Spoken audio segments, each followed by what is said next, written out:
The Anointed lórúkọ mi. Mo tún ti balẹ̀ gbà sórí ètò nírọ̀lẹ́ ìní.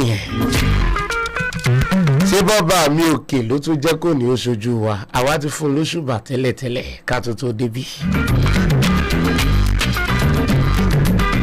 Àwọn crew ti wà nù ilé.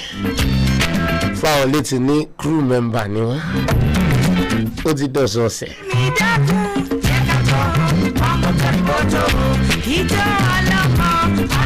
Ọ̀rọ̀ tí wọ́n sọ fẹ́tìn náà wà mí. Ayẹyẹmí Adédoyin àti ẹ̀gbọ́n mi Túndé Ṣódíà Edu-Circle International àti wà nù lẹ́mbí.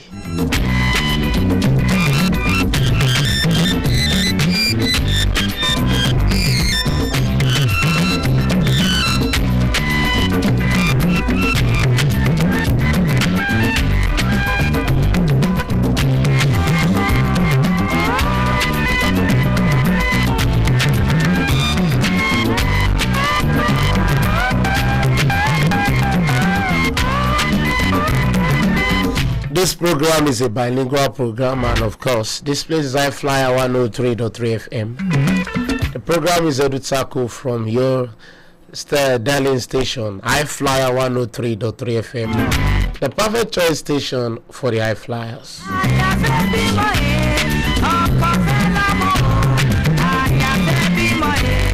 I always tell people that our children, or let me say child or children, they are our tomorrow. We should try everything to guide them and protect them, more especially to guide them right. Not because of today, but because of tomorrow. When other person or other parents are pointing at their own children, you too will be able to point at something reasonable. It is in lieu of this, I've brought in another program today, another topic today. That will be our point of discourse, or let me say our discourse topic. For this week edition of Edu-Circle, I remain my humble self. My name is Ayodeji The Anointed. I'll be your anchor on the program, Edu-Circle. Good evening to you.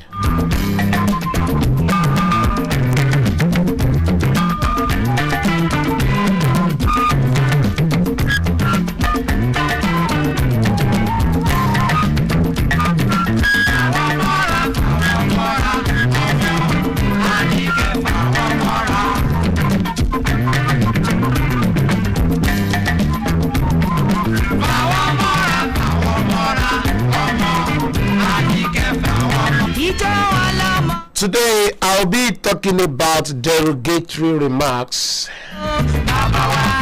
or I say derogatory statements. What do I mean by the word derogatory remarks or derogatory statements?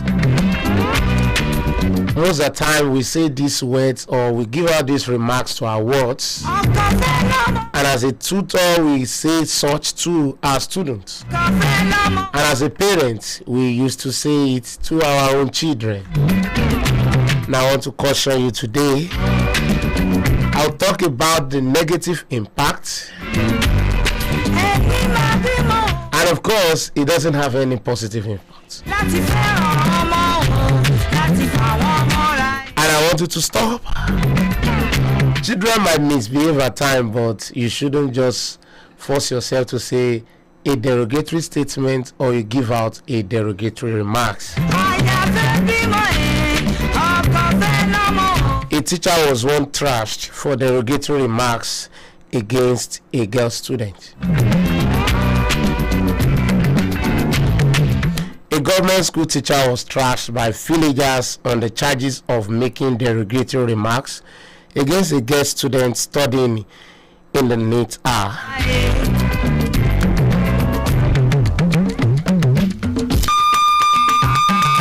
And according to the police sources, the school assistant has conducted a class for the NEET class students on Tuesday afternoon. During the period, a 14-year-old student arrived on Thursday and staged a timer in front of the school. However, the teacher was on leave when the dana was intensified. But when the official tried to pacify the agitators, they demanded that the teacher be present. Following phone calls by the headmistress, the teacher arrived at the school. Seeing him, the enraged relatives and other villagers pounced on him and hit him with chappers and thrashed him brutally, tearing his shirt. However, the police rescued him by resorting to taking such a man to a room. When the protesters were demanding stern action against the errant teacher,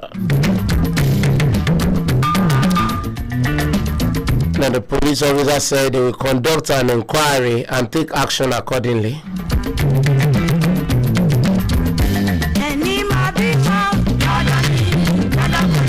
Just because the teacher has just given out a derogatory remarks on the students, the villagers, they are ready to kill him.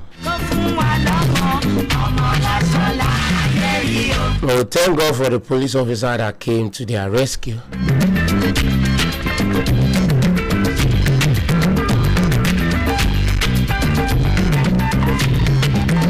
What are the effects of derogatory statements in the life of our children or as a student?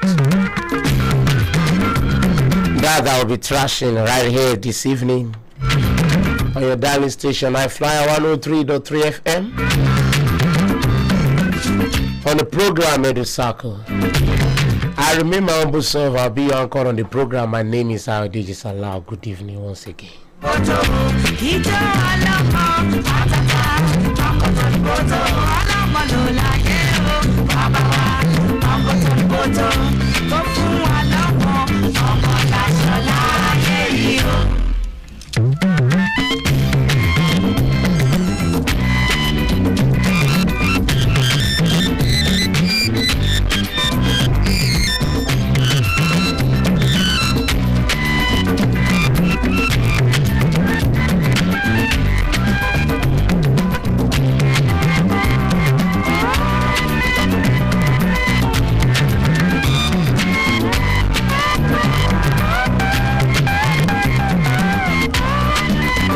When I say derogatory statement, I can still call it an hateful speech.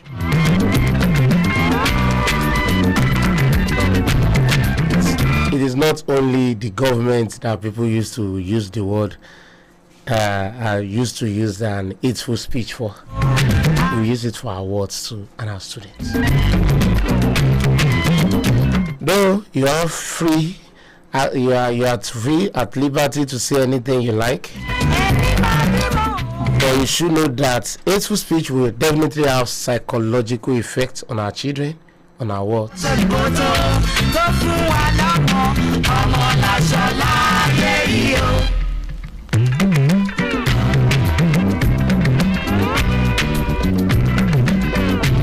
Hateful speech bears negative repercussions and is particularly damaging our education communities. The effort to regulate hateful speech on college campuses pose vexing socio-political problems, and interventions to mitigate the effect require evaluating the pervasiveness of the phenomenon on campuses as well the impact on student psychological state.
course, I have Adedoyin in the house, and I have Vrotunde Shodia.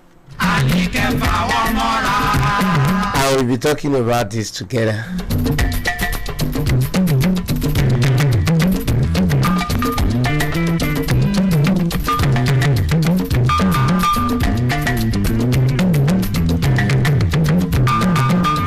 Ojúmọ̀ ń sọ látàrọ̀ fẹ́yìn tẹ́ ń gbà mí bọ̀ lórí kíní ọ̀nà ni pé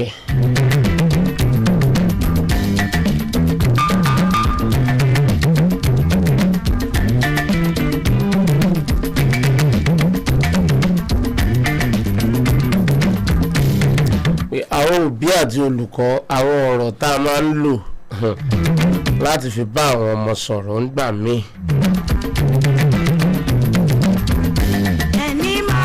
Ó máa ń jẹ́ ọ̀rọ̀ tó jẹ́ wípé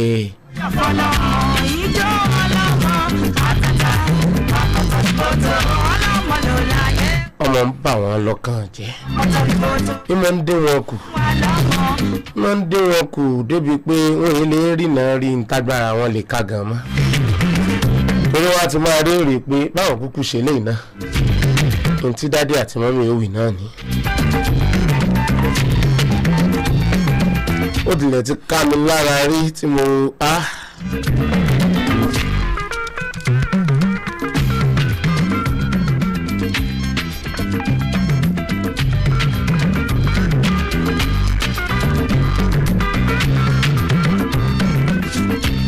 bá mi lè máa lọ̀rọ̀ pé ránà mọ̀lọ́mí mi kò ní pẹ́ gbóyún wálé.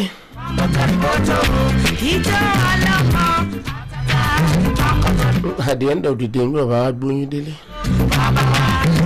Ẹ̀gbẹ́ bẹ́ẹ̀ ṣe ń jùlẹ̀ náà ni spirit ma àwọn náà ń gbé. Ẹyin ló ọmọ òwúlẹ̀ misbehave ọmọ ó ṣàṣìṣe ti wá ní láti tọ̀. Èyí ṣe ká tó wá wọn lu àwọn ọ̀rọ̀ ńláńlá kàbìtìkàbìtì. Eléyìí tí ó mọ̀ bà wọ́n lọ́kàn jẹ́ síwájú àti síwájú sí. Mr. Tunde Shodia. Ẹ bá ń dá sí kínní. Ẹ kọ́kọ́ kí wọn ná ojú wo lẹ fi wò. I think it has been a tradition for us to be here, and I think we are now a crew now in I-FLIER 103.3 FM. It's an opportunity. Thank you once again for having us this evening. Yes, derogatory statements. I would say whatever words that anybody say that causes an offensive behavior in another person's life, I will call that a derogatory statement or remarks.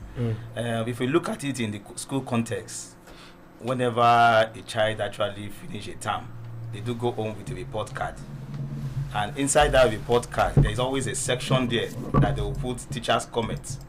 Now we've seen several parents who have taken their children away from that school, want to go in the school here. Why? Because of that single small box teachers' comments. He is dull, and this boy can never be successful. Very dull. A parent who sees that, I know a parent that did that. He go in the school here. Just that single statement. Fine, they are teaching well. Fine, they have several recreational facilities in the school. Only instructional materials, only low, that help academic life for money. But that single small box statement, Tony is dull. We don't think he can cope again in his life. That place. Such words does not only affect the child, it might affect you. And that aspect, school also needs to take note of some of these comment box that we issue out to students or pupils in their report book, and not only in their report book, what we say to them even in classes. A child, you ask a child a question, how the man be teacher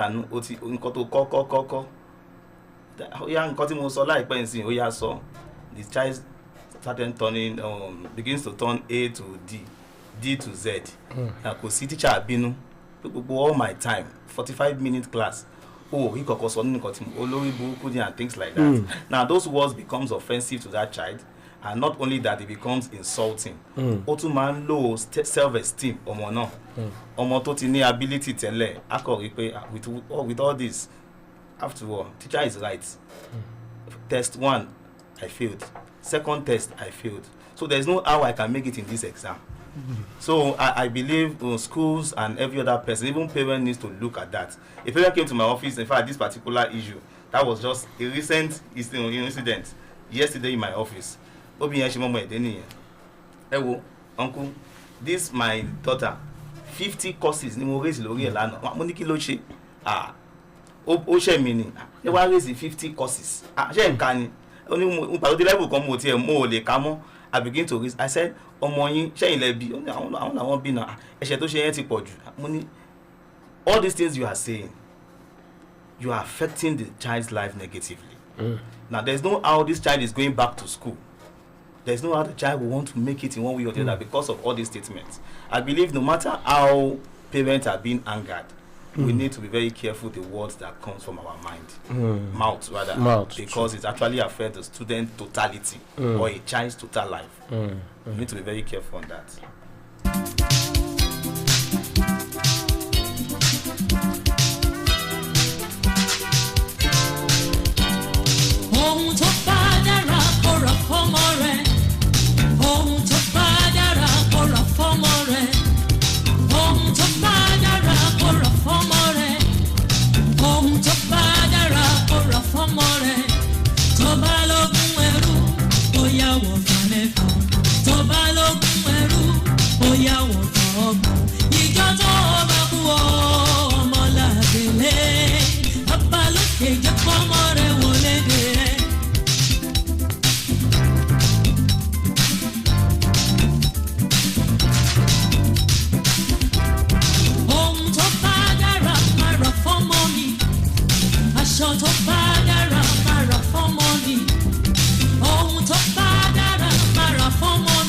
gbogbo tí wọ́n fi ń múnú ọmọ dùn pátápátá ń bẹ lálẹ́ sí lọ́yọ̀ ń bẹ ń dùgbẹ̀. ìwé orí kankan mọ́ ọmọ rẹ lọ́nà gbogbo rẹ.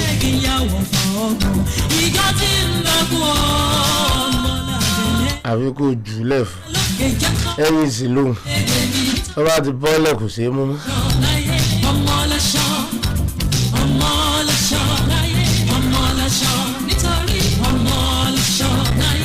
ọmọ tó tún ní òní ya rí eventually tí ó bá wá yà rẹ̀ kí ló wà mọ́ sọ̀rọ̀ ẹgbẹ́sẹ̀ bí ọlọ́run wá ní.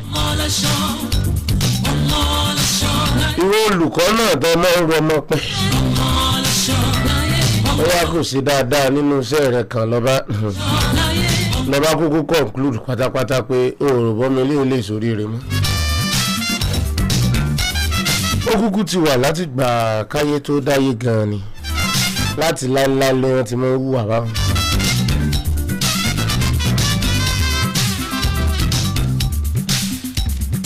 àmọ́ wú àwọn ọmọ tá a máa ń sọ̀rọ̀ báyìí sí lọ́ba mi òkè tí mo ń rọra máa ń ṣe kíni. wọ́n náà ń tarí ẹsẹ̀ wọn lọ síbi gíga. nígbà tí ò ń ṣèwọ́ ló dá wọn.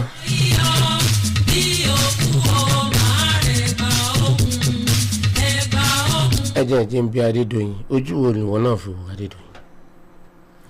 Okay, first of all, I'll say that teachers should be, should be mentored. Like, they should be given proper training before they even start lecturing students. That way, they can even be given hints on challenges that they might face while they are teaching students. When we say that, Lagbaja, Obaje, I'll tell her that it's when you are growing up that you know, okay, you can buy you can buy then you now start, trying to adjust your ways.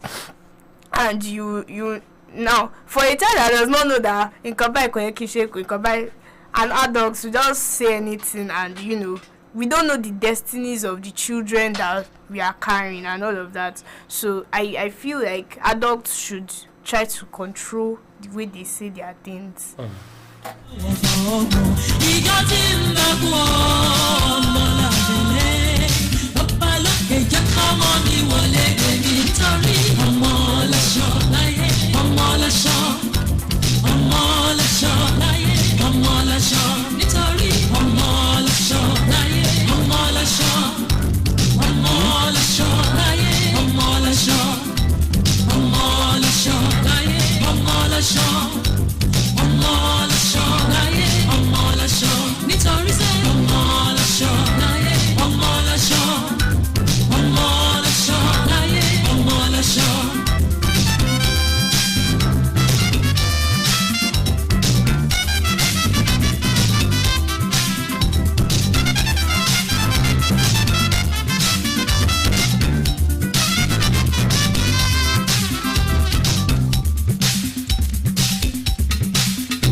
ọmọ téèyàn bí fún ara rẹ̀ tó bí láti inú ara rẹ̀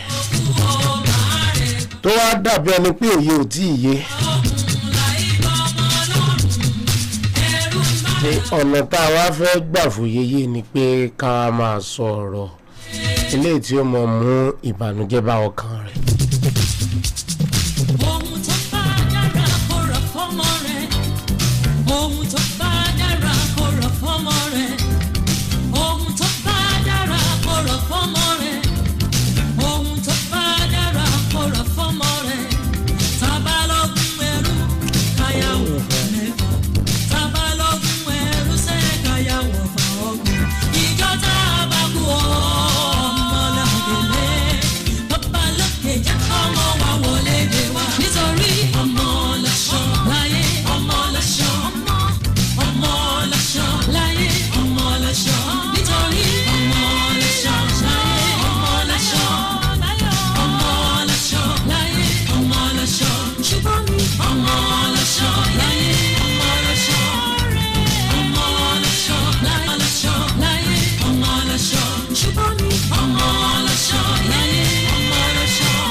Mr. Túndé Ṣódìyà kí lẹ rí sọ sí àwọn olùkọ́ tó jẹ́ wípé ohun tó yá sáwọn lẹ́nu jù bóyá nínú èròǹgbà tí àwọn ti rò pé bóyá táwọn bá sọ gbólóhùn yẹn ọmọ yẹn ò fi lè túnra mú gbà míì àmọ́ lọ́pọ̀lọpọ̀ ìgbà gbólóhùn yẹn ò já sípò mọ́ ń túnra mú àbójú lẹ́yìn fi wò. Actually, when it comes to words, ó ní nǹkan tá à ń pè ní there is a way you say some things tó bá yẹ pé tó bá máa land nínú life ọmọ yẹn àbí ní etí ọmọ yẹn it won't sound offensive or insulting. So bá ṣe ń sọ̀rọ̀ náà how we say a thing matters a lot, not just the word alone but bá ṣe ń sọ, is it constructive or destructive? Because if our words are not constructive in nature kò sí at the end of the day ó máa padà wà destructive náà ni. So most teachers or most parents or even heads of school, whenever they are actually dealing with a child, they should be very, very careful that their words should be constructive. There are several means in which we can control a child without using some destructive statements. Yes, words like what is going on with you? The last report I had about you, you all failed all your subjects. What's going on? I think that is the reason why every school needs a counselor to always help a child. So words of encouragement, we need counselors, and as she has likely said, that is why teachers training is not only about how intellectual a teacher should be in class or how to dress. No, there are some things that affect a child's psychological life. So just teacher know mani latiko, and which is the aspect of knowing what to say at the right time and how you put it. Ìgbà tó yẹ kẹ́ sọ, there are some childs they got on babon legon, ó ti dá gbogbo mental brain ẹ̀rú. Atapata. Ó tún wá sí class kò ṣe dáadáa. And the only thing you could say is a derogatory statement. Kò sí bí teacher yẹn ò ti pull ọmọ yẹn down, because the teacher has not psychologically took his or her time to look at the child. Kí ló ń ṣe, this is not you.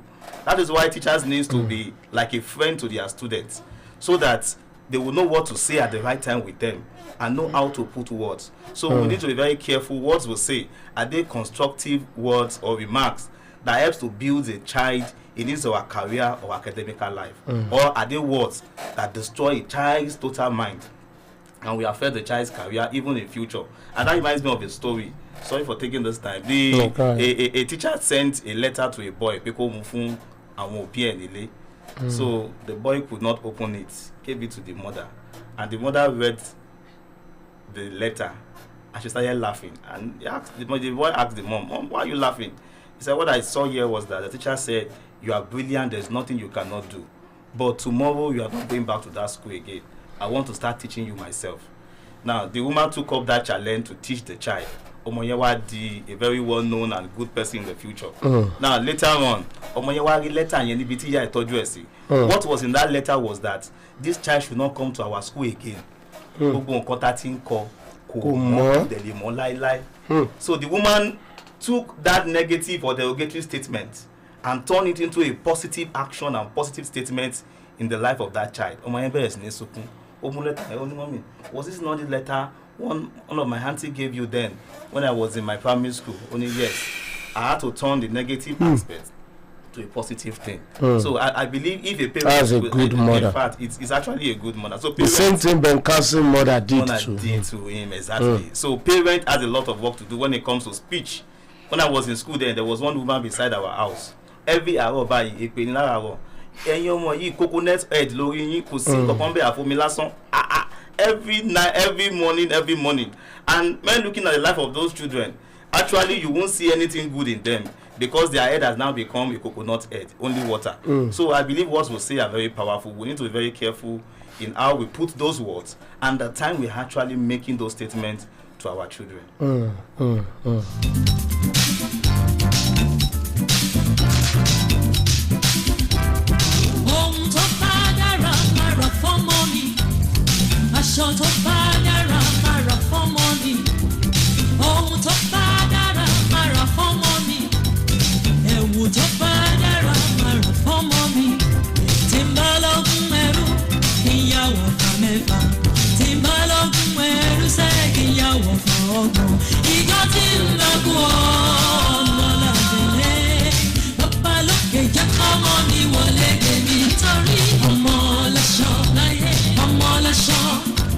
Can we say it's only the teachers that are guilty of this?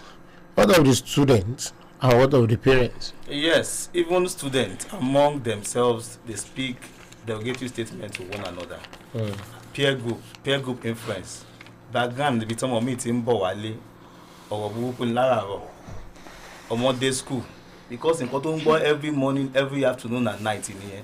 So such a child getting to school, the only thing the child could always interact with his or her colleagues, negative statements. I should show for ni. So some of those words, before you know it, the other child has actually took over from it.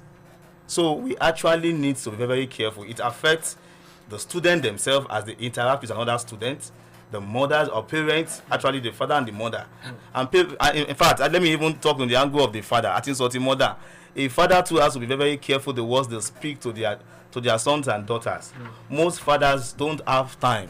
Once they see that you are not coming with a good report from your school, the next thing is you are this, you are that, you are that.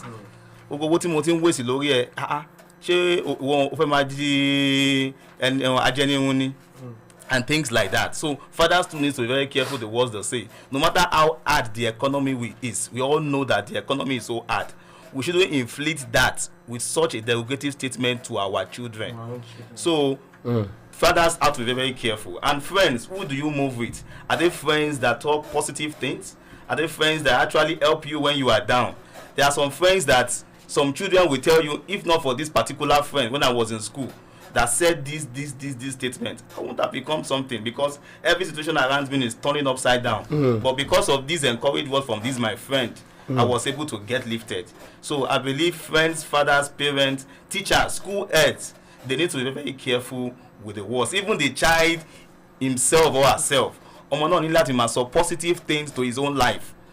It's not only people that surround the child alone. Say something good about yourself. I can make it. Even though it's not looking or seeming like things are going well with me, I know with this I'm going to pass through. It's just for a period of time. I'm going to make it.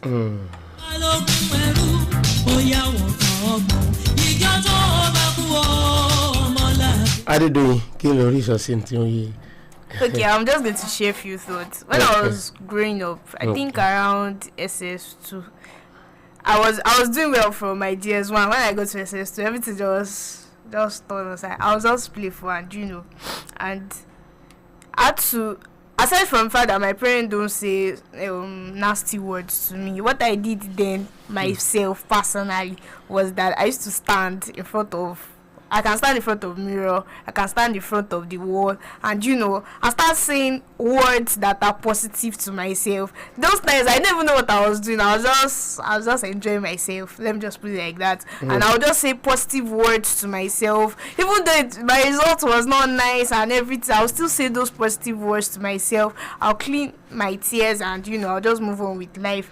Another thing I learned while I was growing up was that these are teachers. We had teachers that were friendly and teachers that did not send anything. If you like fail, if you like pass, all the best for you.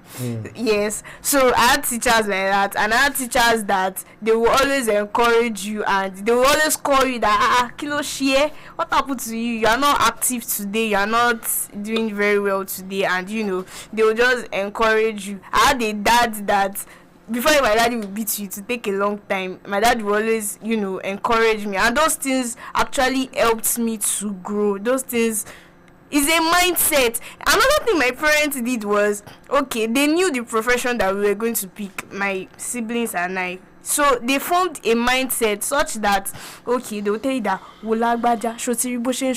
that kind of thing. Like, it formed a mentality in our head that, okay, if this person can be this great, me too, I can be this big. My brother, those times, they knew the profession he was going to pick, so they tailored him along that way, such that, okay, come and see this picture, do you like it? Those things created a picture in our head, such that we were eager to become that which we wanted to be. So even with the words, even with the pictures they gave us, there was exposure. There was something called exposure. Now, the exposure was nice, right? What if in the process of forming those exposure, those pictures, those words, and showing us things that will make us great in life, what if somebody had said something that was not really nice to us, and and that kind of child, that child will just be in one place and start ruminating on things like that. And have you noticed that children that will be great in life, it will take a lot of effort for you to train that child? In fact, most times people that have given up on them, I'm even a living example. That's one thing now. I'm a living example, so that my parents at some point they gave up on me.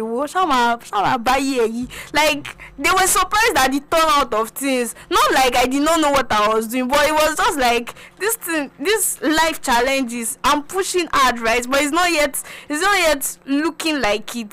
But now it's already looking like it, and now they're not like they're clapping for me. Can you imagine? They know that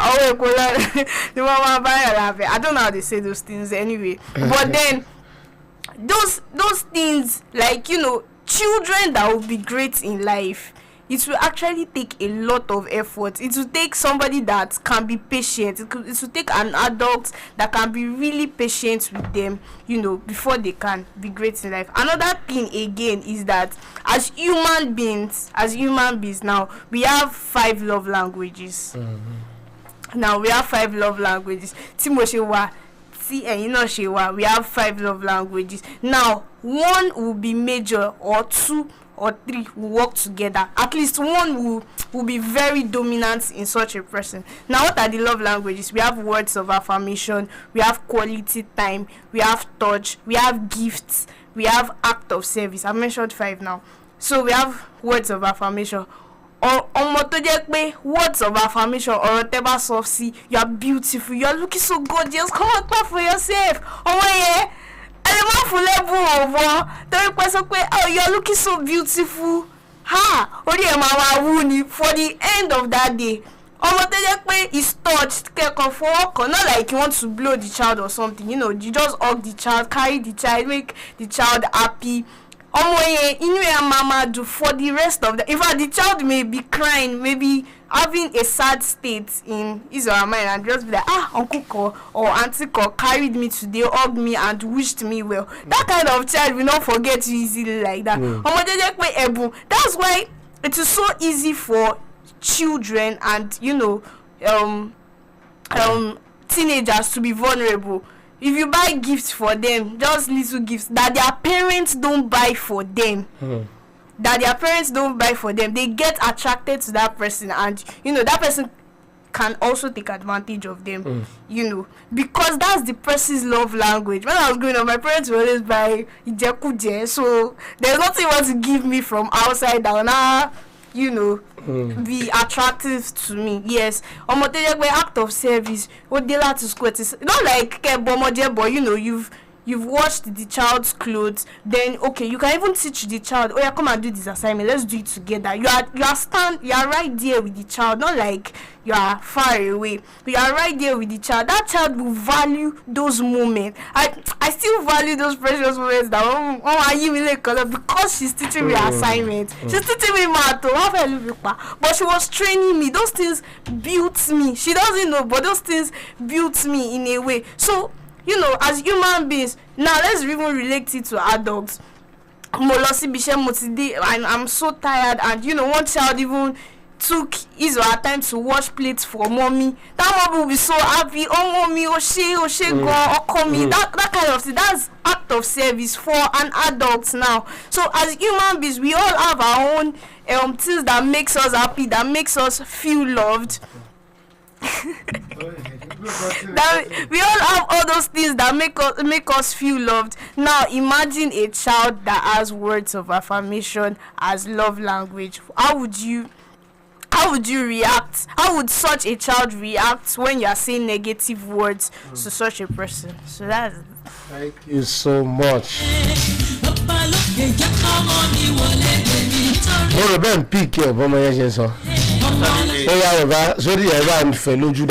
Actually, something comes to my mind when you say okay.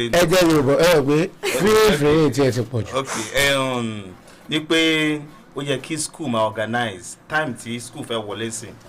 Ó yẹ kó ma organize what we call parent seminar. Now, most schools we always organize teachers seminar talk before kó tó wọlé. They will also organize for children, how they will talk to children. But one thing they miss out is they also need to organize seminars for parents or guardians. Now, in that seminar, they should not just base it on school tafewo is saying no, let's find they should talk out, they should pay or do their responsibility financially.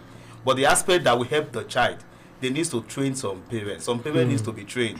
Like that to why to just pay your motive how will such a child know, such a child to tall child, how will such a person knows how to treat a child well. So all those people that are in the community, schools that those children are going, come and organize his seminar for will be no. It should not just be area and come back to school and be on some school. That is good. They should do it. We are not disputing that. But organize a seminar. Be no she ma interact for but she ma assist your more or what on so for more. Because obi me go repay in to bad ni. Some see it as àwọn kan tẹ̀ máa sọ pé bóyá àwọn òbí tó bá jẹ́ illiterate ló common sí jù báwọn tó kàwé òun sábà sọ bá. Ohun tó kàwé náà sọ́kàn máa sọ ní lédè òyìnbó ni. Bí fún àpẹẹrẹ lédè òyìnbó fún àpẹẹrẹ. Just say are you okay at all? Oh bẹ́ẹ̀ fine, okay at all. In that intonation ó ti mean pé sórí ẹ pé so they may not say it so bluntly. But the way they put it in English, so eléyìí is not only for boya àwọn tí ó kàwé àbá àwọn tí ó kàwé. They should call all those parents together. I don't know where you get your brain from. I don't know where you get it from. I was like you. I had A's in all my subjects. Probably from your mother. You copied this from your mother. Maybe from your mother. The Moabana, I'm bashing the shift as here. So we Jane Baba losing the lie. So we actually parents need to. So you are not the dominant in them. So parents need to look at all these things. School should please try and start doing seminars for parents so that one matuma help or not. Even our religious organizations, they should also try in their aspects in helping those our parents on how to speak well to a child. Words are like bomb. The bomb blow. Tabati Dubai, Tobati they blast the by. Isha to mache, it's so heavy. So we need to be very careful. Careful with it.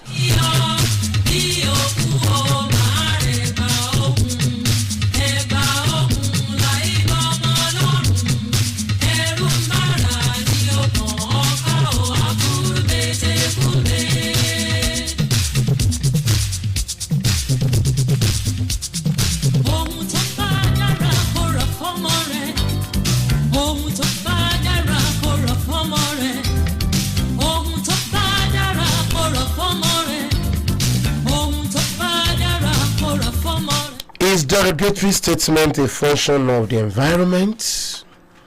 Yes, environment is a very good contributing factor to derogatory statement. Environment tí ọmọ bá ti bára ẹ̀, ó máa affect ọmọ yẹn positively or negatively. Because at every growing stage of a child, gbogbo nǹkan ló máa wá sí mind ọmọ. So ìtọ́ bá dẹ̀ ti wà dominant jù, òun lọ́mọ máa embrace. Àwa rí pé this is part of life. And when the child started seeing something pé it's a lifestyle, it is life, kò ní rí pé nǹkan tó bad ni. So the way I say mú bẹ́ẹ̀ yẹn, òun náà bẹ́ẹ̀ kò sẹ́ni tí ó lè sọ sí ẹ̀ṣẹ̀ wa okay, orí ṣe kíní. So to him or her, after all, that is what the environment is saying. And with all these our dirty language songs that we hear every day. So most children, nǹkan tí wọ́n ń gbọ́ nìyẹn in their environment. Orí yẹn fọ́ká síbẹ̀ and things like that. So báwo ni ọmọ yẹn náà ṣe ní máa sọ some of those dirty and derogatory languages láàrin àdúgbò or láàrin àwọn ọ̀rẹ́. So environment is a very good contributing factor. And parents should be very careful who and who those their children mingle with in the environment. Tẹ́ bá ti rí ọmọ yín ti ń sọ̀rọ̀ kan tí ò ń ṣe nǹkan tẹ́ notice tàbí tí ò ń ṣe nǹkan tó máa ń sọ tẹ́lẹ̀ tó ti sọ something on the opposite. You have to be very careful. Àwọn ọ̀rẹ́ wo ló ń bá rìn? So because some of those friends are powerful enough to influence a child's life.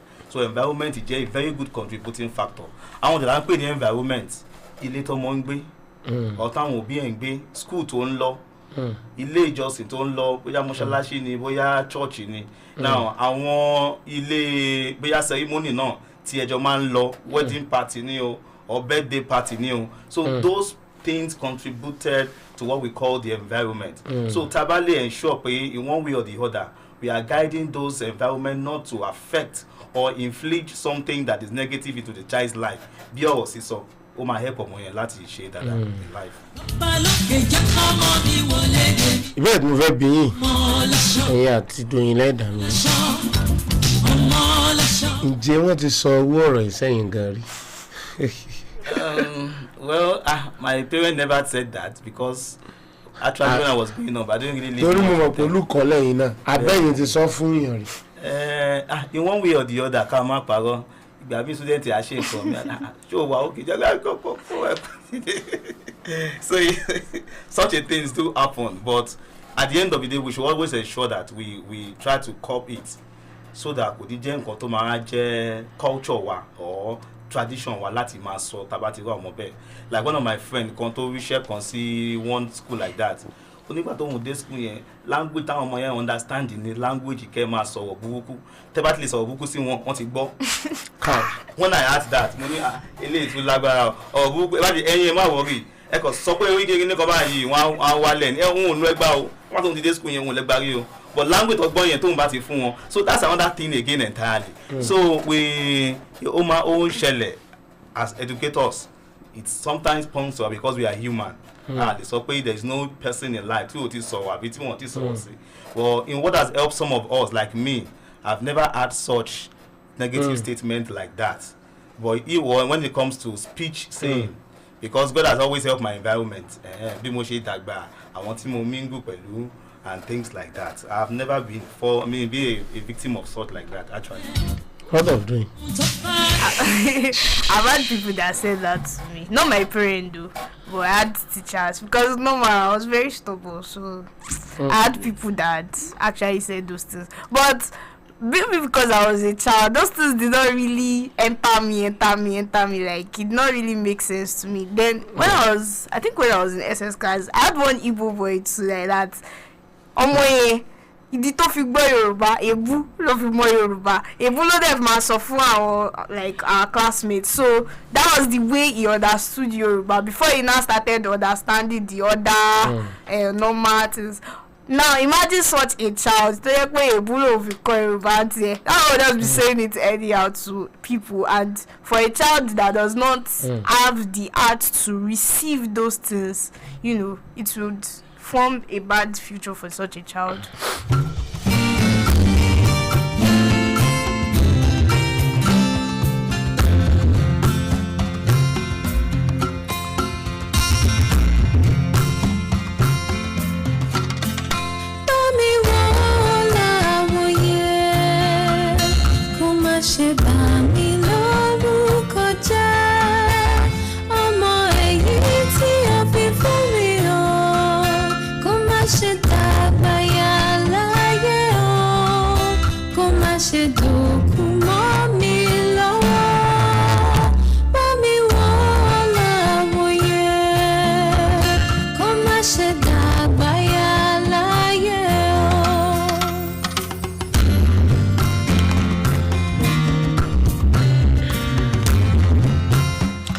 Mr. Tunde Sotiya, what are the best way for us to correct our words? Because okosi bí ọmọ ṣe ní ṣe mistake. Àwọn ọ̀nà wo ló tọ́ dípò tá a fi máa kó àwọn ọ̀rọ̀ tó lágbára bọ àwọn ọmọ yìí. One thing we notice tí ọmọ máa ń tètè learn ni pé tá a bá ń share experience wa fọ́mọ ó máa help ọmọ láti lè mọ nǹkan tó yẹ kó ṣe. Now if you are a parent ìwọ náà ti ní experience pé wọ́n ti sọ̀rọ̀ burúkú sí ẹ in one way or the other Ọlọ́run ràn ẹ́ lọ́wọ́ láti débi tó dé. Now it is now very good for you to also use such your experience and help to teach the child bọ́mọ yẹn ṣe lè live life there even when in the midst of negative statement tó ti sọ̀rọ̀ and there because gbogbo àpá náà ló bí máa wà pẹ̀lú ọmọ ẹ̀ẹ́dẹ̀ lè sọ pé kí external person níbi tọ́mọ ti wà kí wọ́n yọ gbogbo àwọn èèyàn kúrò lọ́dọ̀ ọmọ náà the child will still mingle with one person or the other coming from different backgrounds. So how you can tell the child is to use some of your good experiences. Ẹ sọ̀rọ̀ ìtùnú fún wọn like she also said ọmọ ṣe dáadáa. You encourage, oh, give me I-5. You did well. Oh, the teacher said you're not really doing well in your writing of this and that. What is going on? Come on, you have to share it with me. Is it that the teacher is too tough on you or things like that? And láti máa mọ àwọn ọ̀rọ̀ tútù tó máa help ọmọ kò ń ṣe gbogbo àná náà ní brigadier approach. Bye. Ló máa ṣe most especially tó jẹ́ àsìkò tó jẹ́ pé ọmọ yẹn ń try láti come up in life. So àwọn ọ̀tá dẹ̀ máa sọ sí ní time yẹn. Are very, very important. Parents should actually look for every good means. Àwọn kan tí wọ́n ń lò ń lé náà, àwọn èèyàn tẹ́ ń gbà sílé ìbéyà bábílì ilé tẹ́ wà ẹnì kọ́kọ́ lẹ́ ń gbé bẹ̀ other flats or neighbors are there. Now try and look after your child. Àwọn ọ̀gọ́ ọlọ́mọ yín ti ń kọ́ láti ilé kejì àbí ní other apartment kejì tí ẹ ti notice pé wọn náà ti ń bẹ̀rẹ̀ sí ní sọ àwọn ọ̀rọ̀ báyìí. You just try to teach the child. Wọ́n yẹ pé akọ̀ máa shut ọmọ shut up there what are you saying? No àmàkọ̀ ṣe bí akọ̀ shut it up like that. Let the child realize pé some of those things you are saying are not good. It doesn't help a person. Nǹkan báyìí ni. Ìwọ̀n yẹn nǹkan tó máa fọ́ bá rí reason sí nǹkan ó máa help ọmọ láti lè mọ nǹkan tó ṣe. But ọmọ tẹ́ ẹ̀ sọ some of those impacts nǹkan táwọn ọ̀rọ̀ yẹn máa ṣe fún ẹ̀kan ṣọ́ọ̀n ẹ̀ bluntly ẹ̀kan ṣe báyìí ẹ̀kan wà too harsh ọmọ yóò ní tètè grab ẹ̀. So parents need to look at that. Teachers now they need to also be very, very careful. We have different temperaments of different kind of persons. Àmọ́ àwọn teacher náà yẹ pé inú máa ń tètè bí wọn. So they also need to curb that aspect. Èyí tẹ́ ń deal with ọmọ bí ẹ̀kẹ́ tí mo pè é. Bíbí wọ̀ kó kàn sáré bú wọn oríṣiríṣi ọmọ ni. Tọ̀tọ̀ ní ilé tí wọ́n ti wá ọ̀rọ̀ ẹ̀dẹ̀ máa ń go down nínú ọmọ mi lójú ẹ̀kọ́ ní doyin tí ò wọnú ààrẹ nígbà yẹn.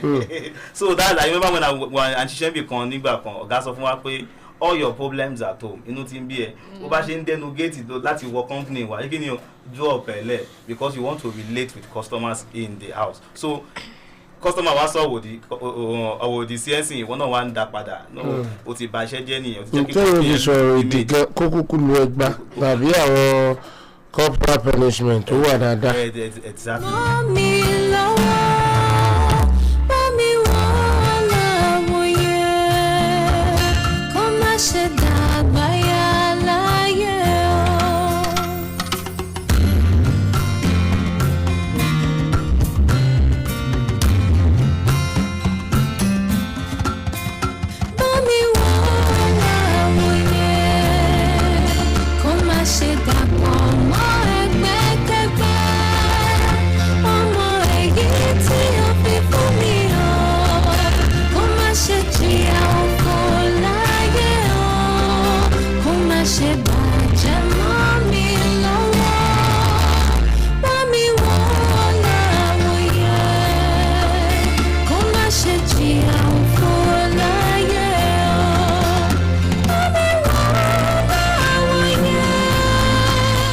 jẹ́ ń ṣí ojú òpó ilẹ̀ kí n tiẹ̀ fún àwọn òbí àti àwọn olùkọ́ láti dá sí tí à ń gbé yẹ̀wò lónìí. Ohun tá a sì ń gbé yẹ̀wò yìí ó jẹ́ ohun tó lágbára o torí ọjọ́ ọ̀la àwọn ọmọ wa. Mi ò tiẹ̀ tí ì pe nọ́mbà gan tó ti wọlé 07055001033 ẹ kú rọ̀lẹ́. Kú iṣẹ́ kú àtàrà. Yes ma, orúkọ yín àti ibi tẹ́ ẹ ti ń pè wá. àti Adéọlá Ọlámìràn látòkun gbadé. ẹ rọra mọ̀. Ẹ fi ọkùn iṣẹ́ o. yes ma ẹ bá wa dá sí. ìgbà tí rí gbogbo nǹkan ẹ̀kọ́ wa yìí o. ìgbà tó mi gan wà títà yẹn ìṣù ìlú nǹkan wa. adúlé pé 82 ni mo sọ o. ọmọ sọ fún mi pé àwọn àdàkọ̀ mi wọ́n ní lágbájá sóòsì rò pé ó lè ṣoríire láyé báyìí. káì. wọ́n tẹ̀lé sọ́nà tí gbogbo wa náà máa ń sọ sí o. nígbà wọn tó wá jẹ́ ni tó ṣe ẹ̀gbẹ́ ilé wa. ọ̀sán mi sọ ẹ̀ṣùgbọ́n mo dúpẹ́ lọ́wọ́ Ọlọ́run wípé ibi tó nínú ìlèdè mo dé bẹ̀ mo tó ju bẹ̀ lọ. torí mo kọ́ ní sáájú akẹ́kọ̀ọ́ tó wá tó kọ́lé. káì kí tíṣà gan tó kọ́lé. kí tíṣà tó kọ́ wa gan. kábíyèsí Ọlọ́run.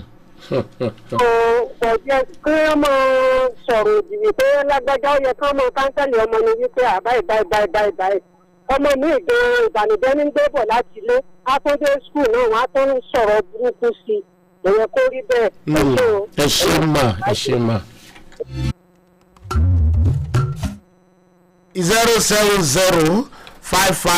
07055001033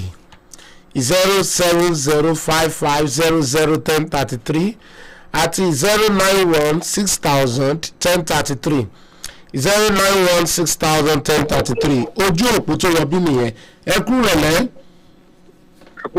ẹ rasa orúkọ yín àti ibi tẹ́ ẹ ti ń pè wá. Alhaji Ajọmọlé láti Abati. Alhaji Ayọ̀mọlé. Ajọmọlé láti Abatiti. Rí àwọn bàbá wa dá sí. ọ̀pọ̀lọpọ̀ àwọn òbí mi nínú ní ẹ̀kọ́ tó péye nípa ọ̀rọ̀ ẹ̀sìn tàbí ìwà tí ó yẹ kí wọ́n lè fi máa kọ́ ọmọ nínú ilé. so ìyẹn àfẹ́kìlì inú ilé gan àti àwùjọ wa. so nípa àjọ eléyìí a fẹ́ kí gbogbo àwọn òbí bí ẹ ti ń sọ ìfihàn lọ nímọ̀ nípa gbogbo àwọn nǹkan tẹ̀ ń sọ fún àìsí pé àwọn nǹkan oníyebíye lọ sí ń fọ́ wa ní ìrọ̀lẹ́ yìí olùwọ́ gbàdúrà ní ọ̀rọ̀ lọ́wọ́ dá.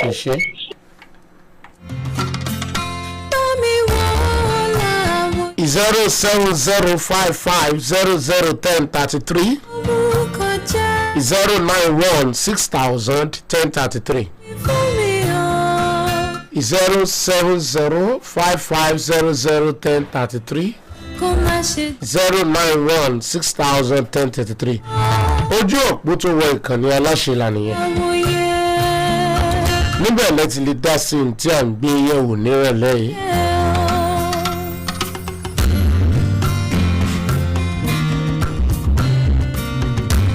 mo ti rí Ayọ̀mídé pẹ̀lú mi Aliu lójú òpó ìbánidọ́rẹ̀ẹ́ Facebook wa onírẹ́dọ̀nsà ẹ ṣé jàre ẹ̀yin náà lè rí wa wò lójú òpó ìbánidọ́rẹ̀ẹ́ Facebook wa I-FLIER 103.3 FM ni ẹ tẹ̀ síbẹ̀. bákan náà ní Twitter àti Instagram àti YouTube wa at I-FLIER 103.3 FM náà.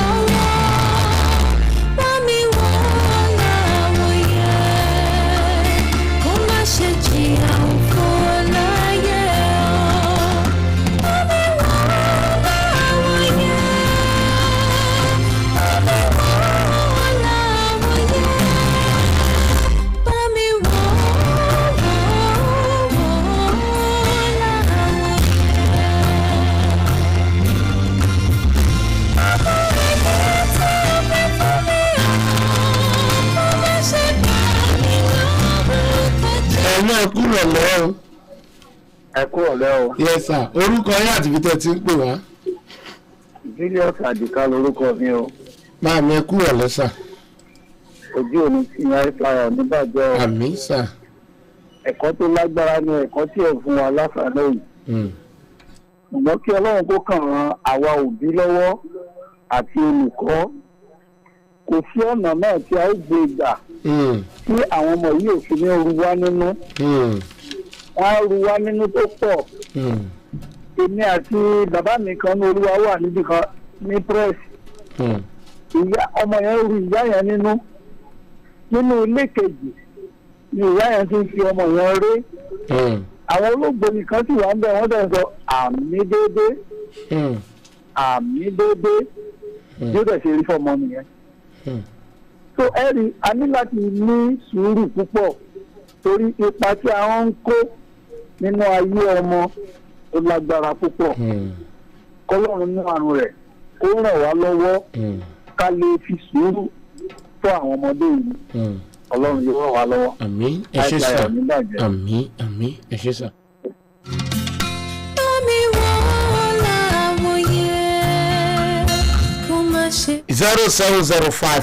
07055001033 091 601033. ẹjọ́ tá a bá tiẹ̀ wá láwọn ọmọ tó stubborn gan stubborn báwo la ṣe lè bá wọn wí verbally tí ò ní wà insultive àbí offensive tí ò ní jọ pé I hate wọn ẹgbẹ́ wọn báyìí wọ́n máa ń bọ́ sí ìkanra àti kórìíra. ó kò ń ṣe gbogbo ọmọ ni teacher tí wọ́n assign sí class kan lè handle so ọmọ tí teacher bá ti notice bẹ́ẹ̀ yẹn tó mọ̀ pé tóun bá sọ̀rọ̀ báyìí yóò bá ọmọ yìí ni the best thing is to look for a teacher and àwọn kan tó jẹ́ pé wọ́n wà gifted in school nǹkan tó ṣe wà important ni pé kí school ní a very good counselor tó mọ àgbékalẹ̀ ọ̀rọ̀ tó mọ bó ṣe lè sọ̀rọ̀ tó jẹ́ pé adé help life. kó mọ̀ jẹ́ documented counselor. Exactly. So ìgbà míì ẹlòmíì lọ study Ghana counseling ní school tí ò ṣe pé bóyá ó ní that gift láti lè fi bá ọmọ sọ̀rọ̀. Àwọn míì wà tó jẹ́ pé they are counselor in school kò ṣe pé bóyá wọ́n study Ghana counseling ní higher institution but tó bá ti bọ́ ọmọ sọ̀rọ̀ òkè bóyá àwọn lọ bí ọmọ yẹn ni ọmọ yẹn á dẹ̀ ti gbọ́ sí wọn lẹ́nu. So they will need somebody in school kó má jẹ́ èèyàn kan méjì mẹ́ta kí school náà wí pé wọ́n ní àwọn èèyàn bóyá wọ́n ti notice by the school head pé àwọn ènìyàn yìí bí wọ́n ṣe ń bá wọn relate tó bá ti lọ bá wọn báyìí o ẹni tó ti ń bínú tẹ́lẹ̀ á dẹ̀ wálẹ̀. So teachers tó bá ti assign sí class tó mọ̀ pé wọn ò lè handle irú àwọn ọmọ bẹ́ẹ̀ kó wá fa ọmọ yẹn lé teacher tó mọ̀ pé yes tó bá bá ọmọdé sọ̀rọ̀ àgbọ̀ ó bẹ́tà jù kún wa sọ pé ó ṣe kinní kan ni. Ọ̀tọ̀ ni.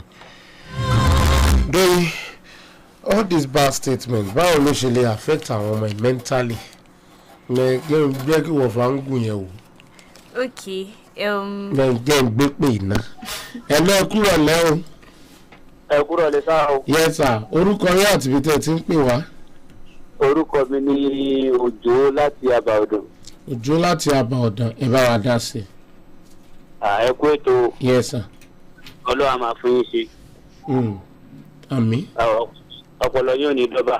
Jẹ́rí àwọn òbí lèmi rí pé tí wọ́n bá súnmọ́ ọmọ dáadáa tán fún un ní ìmọ̀ràn tó tó àti jẹ ló lè mú ọmọ tó fi lè kó gòjá ọmọ náà bá sì gbọ́ràn. Jẹ́rí àwọn akẹ́kọ̀ọ́ yẹn kọ́ ló ń ṣàánú lórí wọn ni àrùn tó dá wà nínú wọn tí ó sì dá wà nínú wọn. Tẹ́ bá rí obìnrin ọmọbìnrin tó bá bímọ obìnrin tó bá ń lọ sí iléèwé tó bá ti mú ọmọbìnrin tí ń ṣe dáadáa sí akẹ́kọ̀ọ́kùnrin yẹn ti mọ̀ kó ti ní nǹkan tí akẹ́kọ̀ọ́kùnrin yẹn ti bá sọ nìyẹn. So Ọlọ́run tá mọ̀ ṣàánú wa ni. So òbí ló lè tọ́ ọmọ rẹ̀. wọ́n ní ẹ̀yà bíbélì náà sọ ní tọ́ ọmọ rẹ̀ kó lè fún ọ ní ìsinmi. Ìmọ̀ràn tí bàbá bá fún yàtọ̀ sí ìmọ̀ràn tí ìyá bá fún. So tí wọ́n bá dánu dúró and then tọkùnrin ò bá fi táìmù lẹ̀ fún ọmọ rẹ̀ nínú ilé ó possible kọ́mọ náà ya ètò ìfẹ́ yàtọ̀ obìnrin ò lè dánmọ tọ́. So èrè sì jù bẹ́ẹ̀ yẹn lọ sá. ẹ ṣé púpọ̀ ẹ ṣé Mr. Òjó.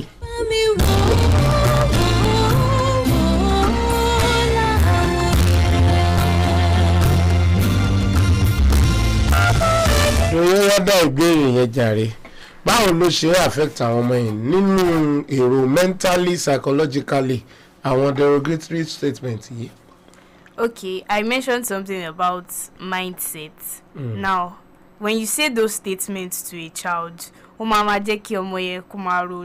and before you know it, in fact, the child may not even see it as a big deal initially. But you know, when things are not still working out the way the child wants it, maybe the child is not doing well in his or her academics now, and he's still like, even despite the fact that the child is still trying to adjust his or her ways and all of that, and he's still the same thing, not improving. The child may begin to feel like abi or tí wọ́n sọ sí mi ló jẹ́ kí, you know, there's a way this mentality is abi ọ̀rọ̀ tí wọ́n sọ sí mi ló jẹ́ kí nǹkan báyìí máa ṣẹlẹ̀ sí òun or something like that.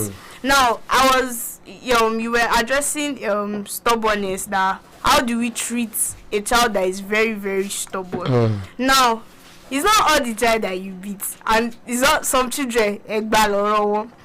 The thing is, you have to study a child. Some children, even after you've beaten them, they'll still not hear what they are doing. It's not as if Monica, like they don't see it as a way of life or a way of life. They are just enjoying themselves. Maybe 5 years down the line, they'll just be like, wow. Like they'll just think backwards and they'll just be like, in need some more. That's when that's when the words that you said, maybe you were trying to encourage them 5 years ago. That's when it may now make sense to some children. Do you understand what I'm saying now? So that's why it's good to study children. Is it cane or is it words? And there's no how a child will be very stubborn. Like most children will still have, maybe it's their dad, maybe it might even be one teacher in school. Such a child will still have somebody that Toshima. So you can use that influence to talk to the child. You can be like, maybe the child fears such a child. Fears such an adult. So you just use that influence to talk to a child. So those are the ways we can work on those things. Thank you. 07055001033 091601033. Ìkànnì aláṣìlá níbi I-FLIER 103.3 FM tí a wà ní agbègbè Ògúngbadé ní ìlú Ìbàdàn. Edu-Circle lètò tó ń wà lórí afẹ́fẹ́ lọ́wọ́lọ́wọ́ báyìí.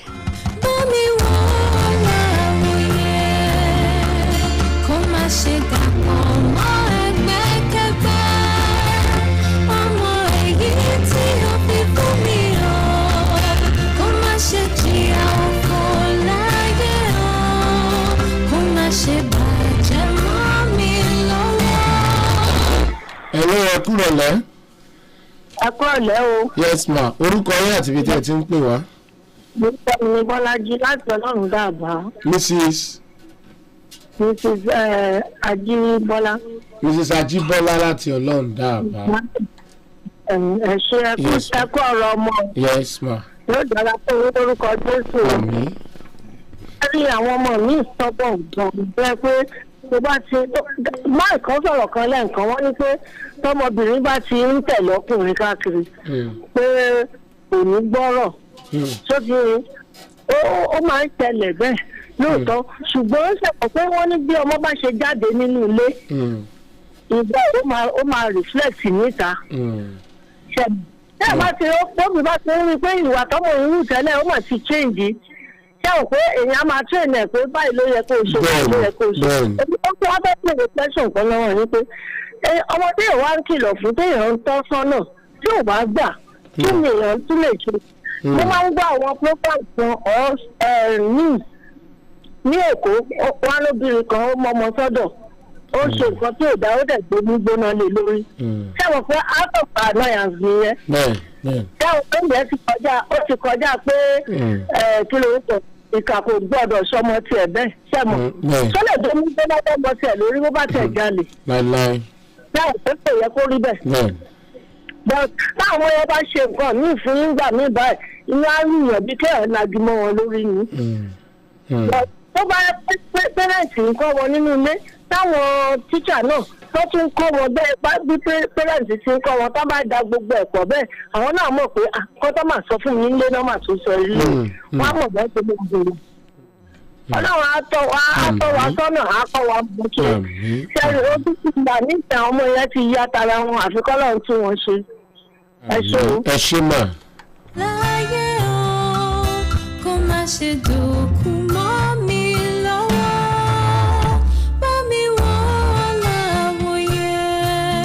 07055001033 091601033.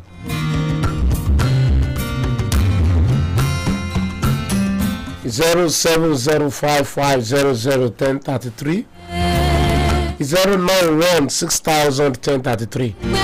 àwọn ojú òpó tó wọ bí nìyẹn. ọmọ èyí tí ó fi fún mi hàn kó má ṣe jìyà òfò láyé hàn kó má ṣe bàjẹ́ mọ́ mi lọ́wọ́ bá mi wọ́n láwòye kó má ṣe jìyà òfò láyé hàn bá mi wọ́n láwòye.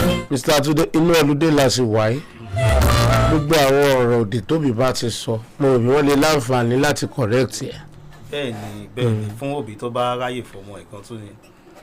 pé nínú ọlùdé iná. bẹ́ẹ̀ni because even òbí mi ò tiẹ̀ mọ̀ nǹkan tó ń pè lọ́lùdé nígbà tó jẹ́ pé wọ́n ti gbà yàn kan kó máa bá wọn take care ọmọ wọn based on iṣẹ́ tí wọ́n ṣe so that's why mo ṣe sọ lẹ́ẹ̀kan pé we should not allow the economy kó dictate bí a ṣe máa take care àwọn ọmọ wa when it comes to bá a ṣe ń bá wọn relate bá a ṣe ń sọ̀rọ̀ fún wọn ẹ má jẹ́ ká wo how hard the economy is how busy the economy is for us after all ṣebí torí ọmọ náà ni mo ṣe lọ ń ṣiṣẹ́ láti sanwó gbá láti sanwó ilé so parents should also still God will help all parents láti lè tún wá time tí ò sí time láti lè fi communicate sáwọn ọmọ láti lè sọ̀rọ̀ tó dáa fún wọn.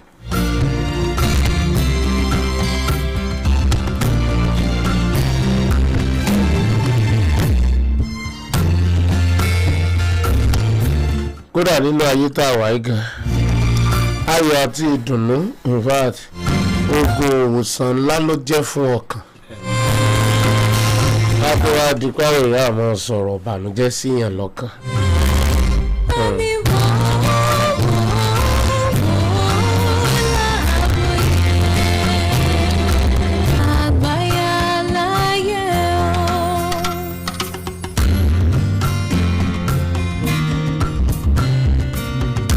ẹ jẹ́ ń tẹ́ gba ìpè látọ̀dọ̀ àwọn olùkọ́ náà. Bámi wọ́n láwòye kó má ṣe dàpọ̀ mọ́ ẹgbẹ́kẹ́gbẹ́ ọmọ èyí tí ó fi fún mi hàn kó má ṣe jìyà òfò láyé hàn kó má ṣe bàjẹ́ mọ́ mi lọ́wọ́ bámi wọ́n láwòye kó má ṣe jìyà òfò láyé. ẹlẹ́kùnrin náà ẹ̀yọ̀yọ̀ jáì. ẹ lè pè padà 091601033 07055001033. àwọn ojú òpó tó wọ bí tààràtààrà nìyẹn.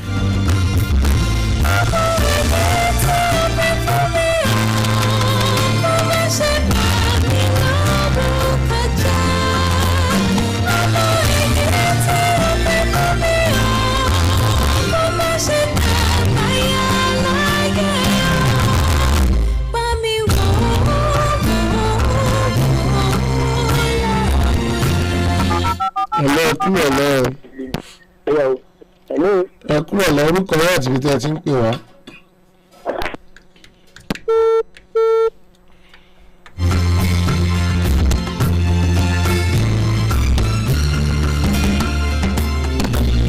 ẹ kúrò lọ orúkọ rẹ àti ibi tí ẹ ti ń pè wá. kí ló ń rojú òpó yìí.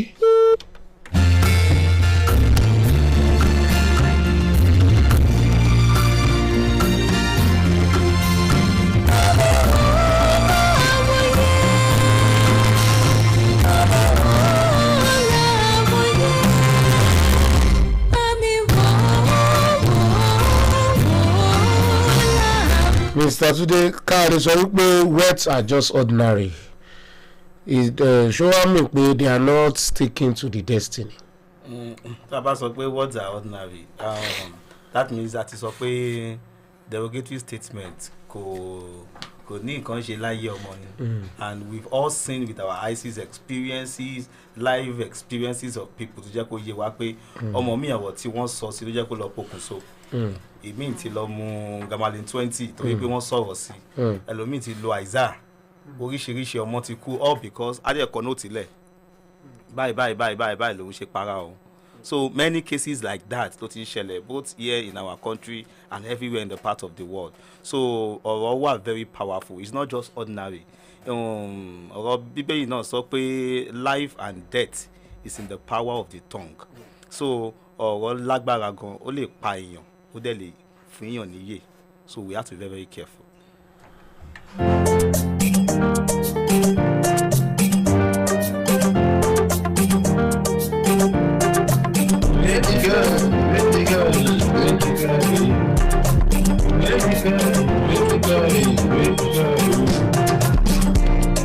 Ìwé kíkọ́ láìsí ọkọ́. Hello, kúrò lẹ́wọ̀n. Ẹ kúrò lẹ́wọ̀n. Yes ma, orúkọ yín àti ibi tẹ́ ti ń pè wá. Ìyáàfin Adéwọlé láti Olódó. Ìyáàfin Adéwọlé láti Olódó, ẹ bá wa dá sí. Òkè èmi náà ní ọ̀rọ̀ lórí ìtẹ̀sọ̀ yìí. Ìgbà tí mo wà ní Paris, mo ní tíṣà kan. Mo wà ní 75. Ó máa sọ fún mi pé bẹ́ẹ̀ ṣé wọ́n lè kàwé báyìí. Bẹ́ẹ̀ ṣé wọ́n lè kàwé báyìí. So God be the glory. Ìyá náà wà jù kọ́. So ìyàwó ẹni yẹn mo wá sínú rẹ̀ ní NC. So ó gbéyàwó ọ̀rọ̀ títí mo wá kí sẹ́nu ọmọdé ló mọ́ àgbàlagbà ó mọ́ ọmọdé. Mo wá ní ẹ̀lọ́ mo bá ṣàkíyè ọ̀nà ẹ̀kọ́ ẹ̀lọ́ from ìfẹ̀dá ọ̀sùn rẹ̀ sílẹ̀ orí pàtó. Ó bá ní ìlọ́kùnjọ́ mẹ́ta ìyàwó wà ń sọ fáwọn kẹ̀líìkì nítorí torí títà yìí títà ni. Mo lọ sọ báyìí sí nígbà tí mo wà ní Paris mo ń sórí ìyàwó rẹ̀ mo tún sílẹ̀ ní NCU. So owó olùkọ́ agbọ́dọ̀ mi ní àwọn táwọn àǹkọ́ tàbí gbọ̀n sọ̀rọ̀. Second one, ìgbà tí mo wà ní service mo ní ọmọ kan bẹ́ẹ̀ sí baby class ni. So ọmọ yẹn máa ń rojú tó bá dé kí sáà ọmọ yìí èso báyìí kí ó dé ìwà pè kí ló ṣẹlẹ̀ sí ẹ. Ó ní mọ́mí mi àti dáàdì mi máa ń gbà yìí. Dáàdì mi máa ń ṣépè. Dáàdì rẹ̀ máa ń ṣépè kí ló dé ó ní ìwé mọ́ ọ̀dà tó mọ̀ ní ìrẹ̀ wá lọ́la. Tó ń gba mọ́mí rẹ̀ wá ní ọmọ ìsọ̀bá yìí ní lóòótọ́ mi tó ń ṣe èpèrè sáàmù ẹsẹ̀. Ìṣe àwa dalẹ̀ ọgbọ́n lórí àtẹlẹ ẹ̀kọ́ kan òfin wọ́n ní ká mọ̀ mi ṣépè mọ́ wọn ní ẹ̀sọ́ bá ti ń ṣépè ọmọ èṣù ní o. Nígbà mi yẹn wá délé wá sọ fún bàbá rẹ̀ pé dáàdì mi ní ká mọ̀ ṣépè mọ́. So bàbá yẹn sáà kéńtì kò ṣe fẹ́ mọ́ obìnrin yẹn wá wọlé ó bá bẹ̀rẹ̀ sí kí wá pé ẹ ṣé o ìyàwó dúpẹ́ o. So àwọn olùkọ́ agbọ́dọ̀ mọ ní ọwọ́ káàkiri wọn bá àwọn ọmọ sọ̀rọ̀ nínú àgbẹ̀dẹ̀ máa ṣépè sí wọn àbórí ẹ̀dá yìí ìwọ lọ́ọ̀yà yìí ìwọ ọmọ tó ṣe ilé bó ti yẹ kó olùkọ́ máa ṣe àṣírí rẹ̀. Àmín. Kò ì pé o. Mo tún fẹ́ gba àwọn tó tẹ̀ nírú testimony báyìí náà díẹ̀ sí. Báwọn olùkọ́ tó ń gbọ́ wa lè máa mọ̀ wípé kò dáa ká máa sọ̀rọ̀ àwọn gbólóhùn ọ̀rọ̀ báyìí sí àwọn olùkọ́ wa. Àwọn akẹ́kọ̀ọ́ wa. Bákan náà kí àwọn òbí lè mọ̀ wípé kò tọ́ ká máa sọ̀rọ̀ ọ̀rọ̀ báyìí. Ẹ wo owó ọ̀rọ̀ tí arábìnrin Òjó kọ́kọ́ sọ lẹ́ẹ̀kan. Wọ́n láwọn tí ẹ̀tún wá kọ́lé ṣáájú olùkọ́ yẹn tó ti ro àwọn pin. Ìkan náà tún ni Mrs. Adéwọlé ń sọ yìí. Iṣẹ́ olùkọ́ náà làwọn gan tó wá ń ṣe.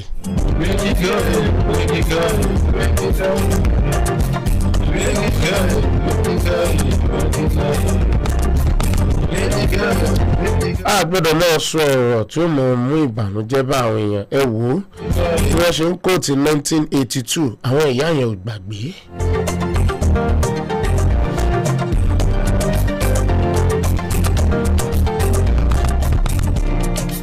Ìwé kíkọ́ láìsí ọkọ́.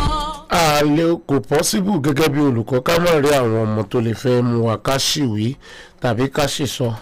Kò ì pé. Ẹ jẹ́ ká kọ́ bá a ti ṣe ń kó ara wa ní ìjánu. Tá a bá lè handle owó ọmọ bẹ́ẹ̀ ẹ jẹ́ ká fà lé school counselor lọ́wọ́.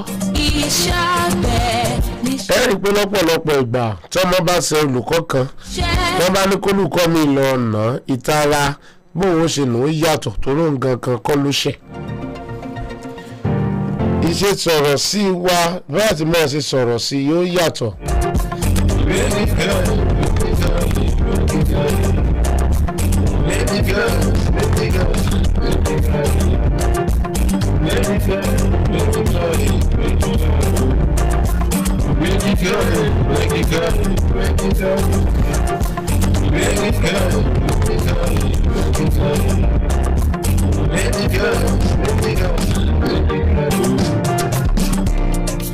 Ìwé kíkọ láìsí ọkọ àti àdá kò ì pé o, kò ì pé o.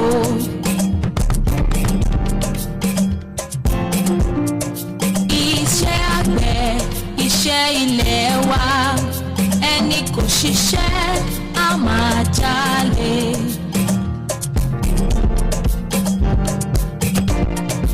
Ìwé kíkọ láìsí ọkọ àti àdá kò ì pé o, kò ì pé o.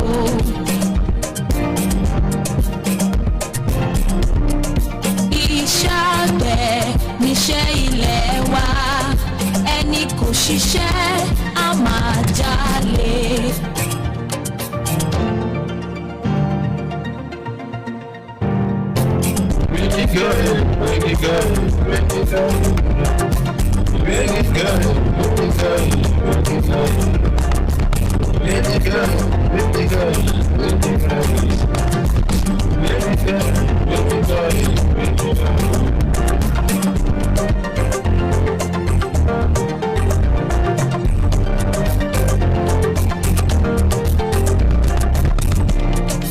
Ìwé kíkọ láìsí ọkọ. Dókítà Ọdẹ́túndé wọ́n ti wọlé.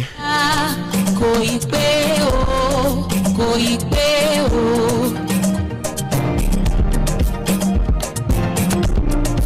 Iṣẹ́ àgbẹ̀ níṣẹ́ ilẹ̀ wa, ẹni kò ṣiṣẹ́ á máa. Dókítà Ọdẹ́kúnlé ti wọlé síbí. Mo ti ń retí wọn látàárọ̀, mo rò bí gbòòrò ṣe rí ni. Ẹ bá ń kí àwọn aráalé. Ẹ̀yin aráalé, ẹ kú rọ̀lẹ́, ẹ má bínú pé a pẹ́ dé. Àyàmọ́ bí ìlú ṣe rí, gbogbo ẹ̀ ló ti jálura wọn. Àkàn ń fi àtògbémúsọmú òun ni ojú ọ̀nà rí, ṣùgbọ́n torí ìfẹ́ yín pé ẹ fẹ́ gbóhùn wa, òun ni àníyàn táwa náà ní tí a fi ń bọ̀. A sì dúpẹ́ lórí gbogbo ẹ̀yin tẹ́tí bá a dá sí ètò náà. Àwa náà ti bó ṣe ń lọ làwa náà ń tẹ̀lé nínú mọ́tò títí débi yìí.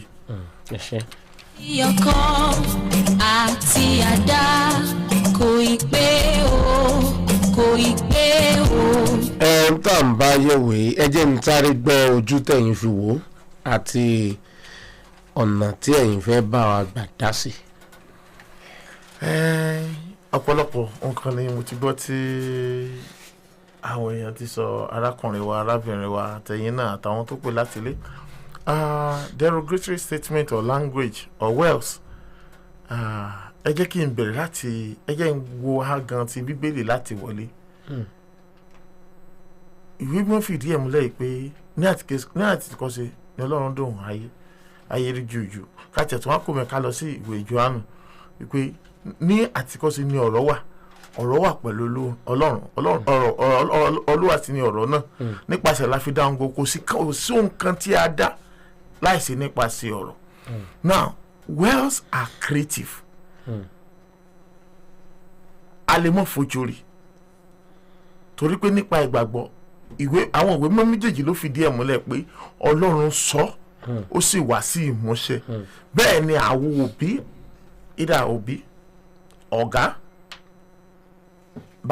àfà, babaláwo, pásítọ̀, ṣe rí àwọn márààrún yìí wọ́n ní ipa tó tóbi láti kó nínú àyànmọ́ ọmọ kọ̀ọ̀kan. Torí pé ọmọ nìkan ṣe bóyá ọmọ ni o directly ni o, bóyá akẹ́kọ̀ọ́ ni o, bóyá ọmọ ẹ̀kọ́ṣẹ́ ni o. Torí ibi tẹ́yìn ń gbẹ̀ wò ọ̀rọ̀ olùkọ́ nìkan o ní gbogbo tí mo rí gbogbo sọ. Kí ni ọmọ tó ń kọ́ṣẹ́ ń kọ́? À ń sọ̀rọ̀ sínú ayé tiwọn náà. Ọ̀gá mi á sọ pé èyí tó ṣe yìí odòdì bẹ́ẹ̀ sì ni a sì gbọ́ ọ̀rọ̀ súre ẹ wá lọ́wọ́ gbogbo àwọn ọmọ tí wọ́n sọ̀rọ̀ burúkú sínú ayé wọn torí pé à ń gbìn ní I can say words are seed also apart from words are creative they are seed ṣe lọ́rọ̀ yẹn náà a mọ̀ tún ni a lè fi mọ tó dára a sì lè fi mọ tí ò dára so kò sí gbogbo tí ọmọ wa rí kó wù kó ṣẹlẹ̀ tí òbí bá ti lè ní òye yìí pé ọ̀rọ̀ tí mò ń sọ yìí ò ní agbára orúkè fún àpẹẹrẹ ìwé James tó fìdí àmúlẹ̀ pé àwọn ló kéré jù ní ẹ̀yà ara bó ṣe kéré jù tó iná ni bí tí ìsáná bá jẹ́ ẹyọ kan ó lè dáná sun gbogbo ilé ó lè dáná sun gbogbo cocoa house kó jẹ́ ìsáná ẹyọ kan at the same time ó lè tún nǹkan ṣe so tí òbí bá fẹ́ kí ọmọ rẹ̀ kó yà rẹ̀ ká ṣe ẹsẹ̀ táyé ọmọ kẹsẹ̀ táyé kó mọ̀ mú yes alórí ọ̀fẹ́ gẹ́gẹ́ bí májẹ̀mú ti ìbáṣepọ̀ tí ń bẹ láàrin òbí sí ọmọ láti yí nǹkan padà fún ó wà nínú ìwé mímọ́ dáadáa náà yẹ pé ẹ wo Jábésì ṣebí ìyá rẹ̀ ló sọ gbólóhùn òdì sínú ayé ó sọ̀rọ̀ òdì it's part of the derogatory statement ṣùgbọ́n ìgbà tó yá tó di ọkọ ó take time ṣé a lè ra ìgbà padà a lè ra ìgbà padà ó take time kó tó ṣàwárí ara rẹ̀ ṣùgbọ́n orí ọ̀fẹ́ ìkábọ́dì nǹkan ìkábọ́dì orí ọ̀fẹ́ ìyá rẹ̀ bí ó dẹ̀ sọ̀rọ̀ ìbànújẹ́ ó ní ògo Ísírẹ́lì títàn mo àwọn alékẹ́ mọ̀ pé bóyá mo fi síbì kan ibi tó yẹ mi òní tí mò ń sọ àwọn àkàwé tí mò ń sọ pé ọ̀rọ̀ nu bíbélì ni tí mò ń sọ bó dẹ̀ ṣe nínú bíbélì òun náà lórí ní àwùjọ wa pé mò ń sọ pé ọ̀rọ̀ yìí ó wà productive ọ̀rọ̀ wà creative ọ̀rọ̀ ní agbára ṣùgbọ́n tó bá rí pé òkè tábà ọ̀pọ̀lọpọ̀ àwọn ìpè tó ti wọ́ láti nulẹ̀ wọ́n sọ pé ọmọ tó bá le bó ni a ṣe lè yanjú ọ̀rọ̀ wọn tẹ́ ẹ̀ bá gbàgbé lára ìpàdé tí a ti ṣe ní ibí yìí a sọ nípa ìdàgbàsókè ọmọ developmental psychology ọmọ kò sí ọmọ tí ó kọjá ọ̀rọ̀ fún àpẹẹrẹ ìgbà tí mo wà níléèwé secondary school tí mo teach àwọn ọmọ mo ní lára àwọn ọmọ tó jẹ́ pé wọ́n burú gan pé àwọn eléyìí ló ń da school rò àwọn ní ọlọ́kùnkùn da school mi débi pé ọmọ secondary school tó ń lo oúnjẹ tó ń lo bàǹtẹ́ níbi tó burú dé tó bá yá tí ó kọ́ ó tẹ̀ láwọn ẹ̀mẹ̀wà ṣùgbọ́n bó ṣe burú tó bá di pé bá dá sí ọ̀rọ̀ pé tí má pè ní orúkọ ẹ̀ má pè lẹ́ẹ̀kíní má pè lẹ́ẹ̀kejì má pè lẹ́ẹ̀kẹta ìrẹ̀wẹ̀sì àbá bọ́mọ ṣe burú tó èmi nìkan ni olùkọ́ tó lè sígbà náà màá nà tí bá tún wà nà tán màá mú wọnú lé lọ àlọ́ òṣè ó yà rere ó ṣe dáadáa èṣù ló ń gbé ẹ lò ó gbogbo bó ṣe lágbára tó lágbára yìí ṣé o pé ewé máa ń sun kó tàbá sọ̀rọ̀ ọmọ yẹn fẹ́ drop out ní SS2 mo ló gbọ́dọ̀ tó o bá mọ̀ tó o tiẹ̀ ní lọ léèwé mọ́ sórí ó parí SS3 o kó jẹ́ fún mi ló kójọ nínú WAEC o gbọ́dọ̀ ṣe sí ìyàlẹ́nu Ọlọ́run mo wà ní ìwòrò lọ́jọ́ kan mo kàn gbọ́ ikú biology because biology ni mo ń kọ́ wọ́n mọ̀ ní ikú biology pé gbogbo ti fún tẹ̀dọ̀ biology mo mọ̀ dáadáa marta ni master ní àárín ìwòrò bẹ́ẹ̀ ló ṣe pọ̀ tó ó nà sílẹ̀ tanyanyan fún mi ni èmi mo ya embarrassing mi dìde master mo ti wáyé àwọn ọ̀rọ̀ yìí kankan òní tí mo wá rí yìí mi ò dẹ̀dùn bó ṣe lóhun òdùn tó ó ka 5,000 ó rún mọ́ mi lọ́wọ́ ìjọ tó tún padà tún rí mi ó dà mi ò retí gba nọ́mbà yín ẹ̀kọ́ kan mọ́ pè mí ẹ̀kọ́ kan sẹ́ǹdẹ̀ owó sí mi mo wá béèrè lọ́wọ́ àwọn tó tún mọ̀ pé tíṣà mi lè lọ́mọ ó lẹ́yìn nìkan ló mọ̀ dárúkọ rẹ̀ pé nígbà tó ń wù apá ń le jù táwọn èèyàn ń fún un lépè ẹ̀yin nìkan lẹ mọ́ ń sọ̀rọ̀ ọ̀rọ̀ túnú ìṣẹ́rí àwọn òbí kò ìṣẹ́rí àrọ́dà tí mo fẹ́ pé àwọn ọmọ wa they are so-called maturation level ó wà ṣẹ́rí ọmọ kọ̀ọ̀kan lè tọ́mọ bá pé mẹ́ta gbogbo wọn ò lè can't come to their maturation level at the same time ìgbà tó ń bá tó di maturation level ló mọ́ máa ń ṣàwárí ara ẹ̀ pé ní tí mo ń ṣe yìí kò mọ̀ sí dá o mọ́mí mi tó ń sunkún a jẹ́ pé ní tí mo ṣe ó dùn wọ́n ní o kò dẹ̀ sí bí ọmọ tí è gbọ́ràn ká pé ọmọ tẹ́ bá bá ọmọ sọ̀rọ̀ àwọn ọmọ mìíràn tó jẹ́ pé kẹ́ ẹ̀ nà wọ́n nípa kéré mẹ́wàá kò lè dùn wọ́n ṣùgbọ́n ẹ sọ̀rọ̀ sí wọn ọ̀rọ̀ yẹn á dùn wọ́n ẹ wà tẹ́ bá ti wá ẹmọ tó mú ọmọ yín kọ̀ọ̀kan tẹ́ bá ti mọ tó mu gbogbo tó mú ọmọ jù ọ̀rọ̀ ni ẹ̀yin jí pẹ́pẹ́pẹ́pẹ́ láàrin òru ẹni bùnmi bójú ẹ ṣàdúrà fún ẹ súre fún bó ṣe kùránì ni ẹ wọnú àyà lọ ẹ ṣàdúrà fún bó ṣe bíbélì ni ẹ wọnú sáàmù lọ ẹ ṣàdúrà fún ní tó bá dọ̀ látọ̀ mọ́ sọ̀rọ̀ yóò mọ wò pé kí lè fẹ́ bò ń sọ ẹ ti kó ọkàn rẹ̀ pọ̀ ẹ̀yin kì í ṣe ọjọ́ kan náà ṣáà àwọn ọmọ tó bá le kì í ṣe ọjọ́ kan lẹ́ẹ̀parí ọ̀rọ̀ lẹ́ẹ̀parí ọ̀rọ̀ pẹ̀lú wọn ṣùgbọ́n ẹ fún wọn suspense ni ẹ̀yin ṣáà máa ṣàdúrà fún yóò mọ wò pé mọ́mì mi kí lè fẹ́ bá mi sọ mọ́mì mi kí lè fẹ́ béèrè dáàdì mi kí lè fẹ́ béèrè at that time ẹ ti ń sa ọkàn rẹ̀ wá sílé sọ́dọ̀ ara yín bóyá lẹ́yìn ọ̀sẹ̀ bíi méjì á lè pé Ọlámilékan ṣùgbọ́n pé àwọn àlá tí mò ń lá sí ẹ mo rí pé o ra mọ́tò fún mi mo rí pé o ṣe gbá mọ́mì mi ò tí ì máa ṣiṣẹ́ mo sì wà ń léèwé ọjọ́ ọ̀la rẹ̀ dára ni mo rí pé o kọ́lé fún mi mo rí pé o tó ra mọ́tò fọ́ọ̀rẹ́ mi gan ó máa máa lówó ṣùgbọ́n kì í ṣoògùn owó mo rí pé báyìí ló ti ń ṣiṣẹ́ ibà ló ti ń ṣiṣẹ́ báyìí ló ti ń ṣiṣẹ́ ṣùgbọ́n máàkì tó ń gbà léwé yìí kò ní jẹ́ ká láì wá sí ìmúṣẹ mo sì mọ̀ pé o lè mọ̀wé yìí fásitì lẹ́ẹ̀ni kí wàá là á ṣe that's the next thing yẹn á sọ kí ni ọ̀nà àbáyọ ẹ ti wọ̀ lára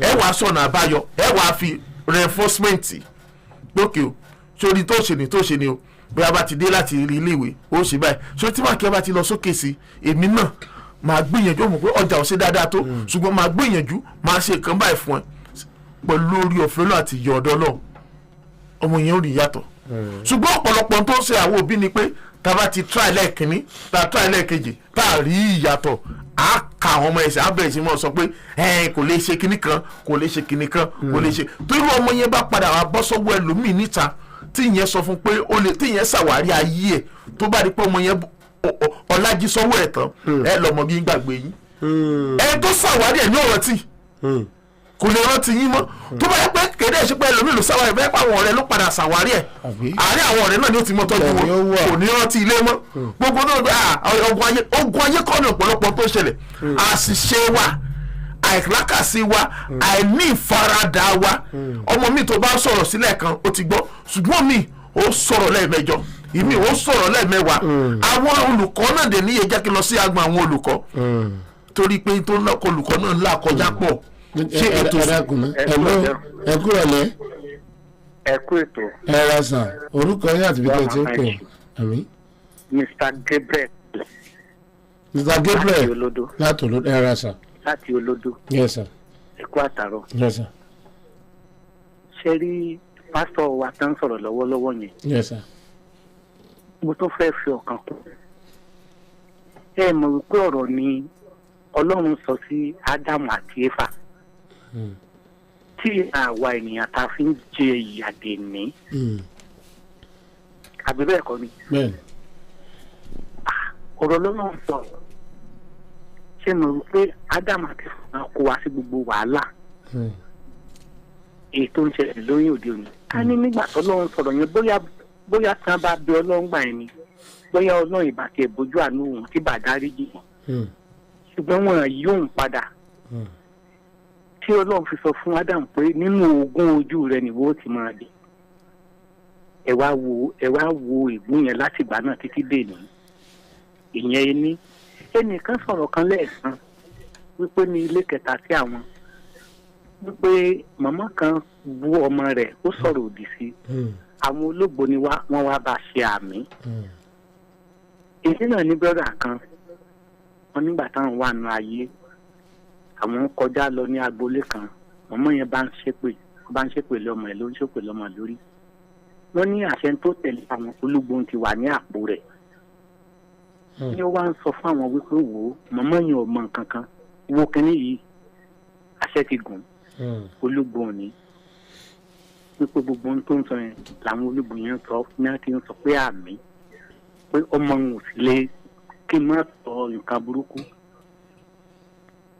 ṣé mọ ọ̀rọ̀ nìyẹn wọ́n wá ní àwa sọ fún ẹnìkejì àwọn nípa ọ wá jẹ́ ká padà kí wọ́n lẹ́nu yẹn sọ pé kí ló sọ pé ọgbọ́ kọ́ padà síbo yá máa lọ ó ti sọ̀rọ̀ tí ó sọ sọmọ rẹ̀ ọmọ ń sì ti rù ní tí ó rù so àwọn òbí a gbọ́dọ̀ kíyèsára a gbọ́dọ̀ mọ sọ̀rọ̀ òdì sí ọmọ wa nígbà kankan gẹ́gẹ́ bí pásítọ̀ wa ṣe kóòtù James yẹn lẹ́ẹ̀kan James 3:6 ni Bíbélì sọ pé iná ni ahọ́n ayé ìṣẹ̀ṣẹ̀ ní pé ahọ́n ló fi òun náà ló sì burú jù òun ló dùn jù nínú ẹran òun náà ló tún burú jù so a wò bí ká jọ ká mọ ọmọ ká mọ sọ sí àwọn ọmọ wa ẹ ṣe púpọ̀ àmì Mr. Gabriel láti lóde.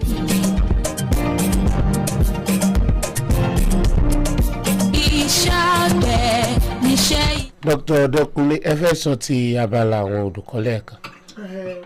Jẹ́rí àwọn olùkọ́ tá bá wo class size especially when considering public school pé ọmọ pọ̀ ṣùgbọ́n bọ́ mọ́ ṣe pọ̀ tó we have what you call heterogeneous class ìsàkúsà lásàpọ̀ a dà wọ́n pọ̀ a lè retí nǹkan kan náà látọ̀dọ̀ wọn ṣùgbọ́n ìyẹn wá máa ní í ṣe pẹ̀lú our level of forbearance tolerance. Nígbà mo wà ní Ìlà college biology teacher wa ẹni tó jẹ́ kí mi like biology ti jẹ́ pé mi gan fi lọ kọ́ biology ìyá yẹn ò lo ẹgbàá rí kò mú ẹgbàá wá kíláàsì rí aburú wa lé o èmi gan tí mo sọ̀rọ̀ mo lé o ṣùgbọ́n kíláàsì ìyá yẹn ló dákẹ́ jù rí.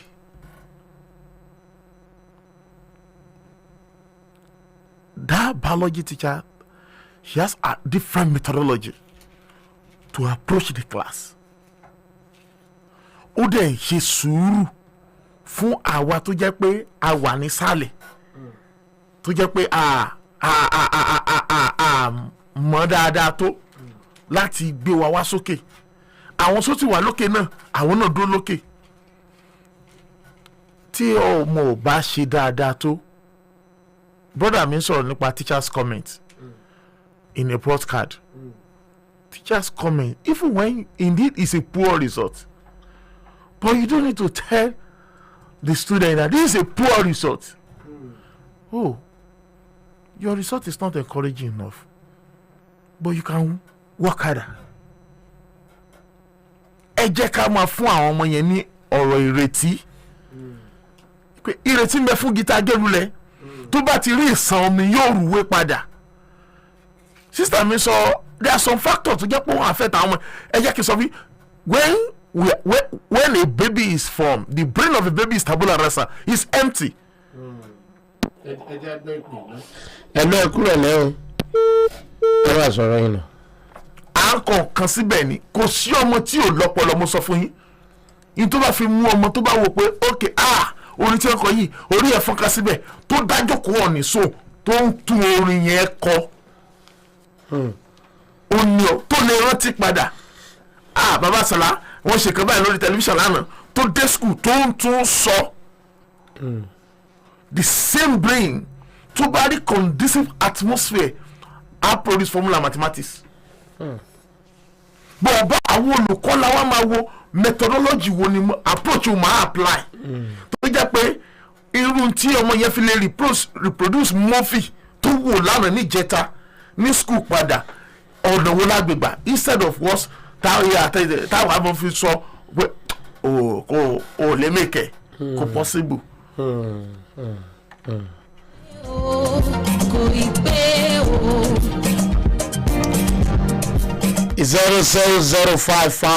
07055001033. Níṣẹ́ ilé wa.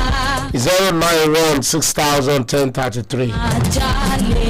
Àwọn ojú òpó tó wọ bí nìyẹn ṣẹ́yìn ní ìbéèrè. 07055001033. 091601033.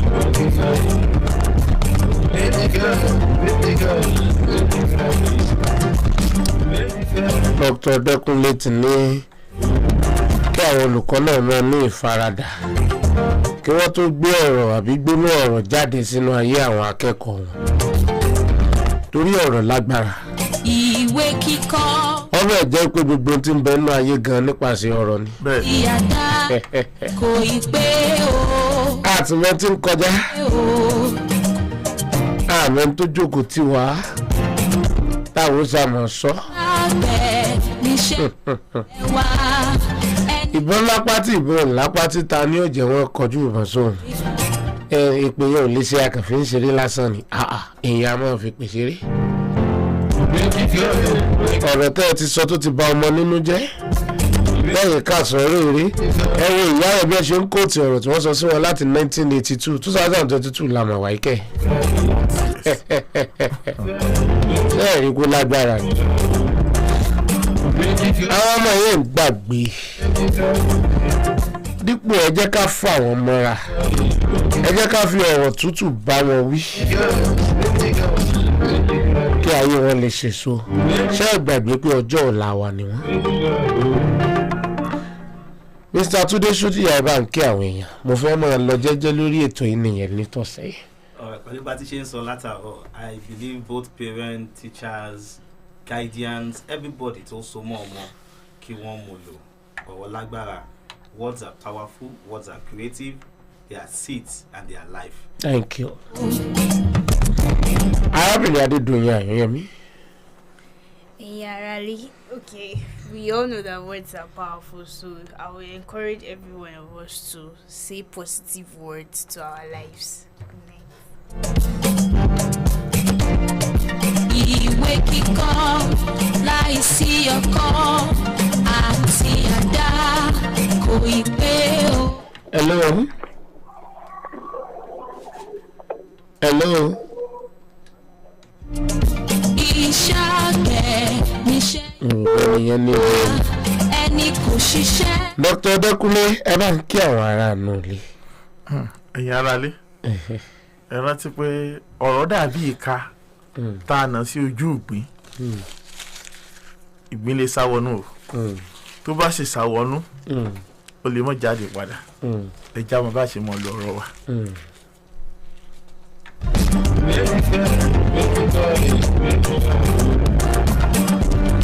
Gbogbo àwọn tó bá wa dá sí pátápátá gbogbo yín pátápátá ni mo kí. Nínú ìtẹ́lẹ̀ kàyí tán arábìnrin Adéọlá látògúngbàdé Alhaji Àjọnàlé láti Àbátítì. Reverend Julius Adika. Bàbá Òjó láti Àbá Ọ̀dàn. Mrs. Ajibola láti Ọlọ́ndà Àbá. Mrs. Adéwọlé láti Olódó. Mr. Gabriel náà láti Olódó.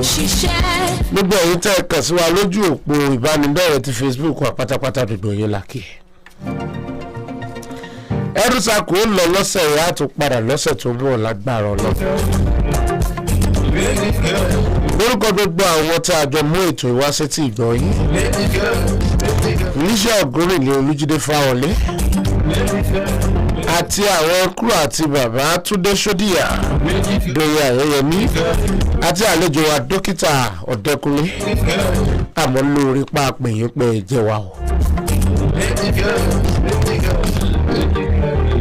Mo ti sọ fún yín mo ní ọjọ́ ọ̀la yín ni àwọn ọmọ jẹ́ ẹ jẹ́ ká sọ gbogbo ipá wa ẹ jẹ́ ká roko mọ́ ọjọ́ ọ̀la wa kí iṣu ọmọ lè jìnnà fún wa jẹ. Ayodeji The Anointed lórúkọ mi tó bá tó di lọ́sẹ̀ tó ń bọ̀ láago 5 sáago méje pàdé mi lórí ètò Edu-Circle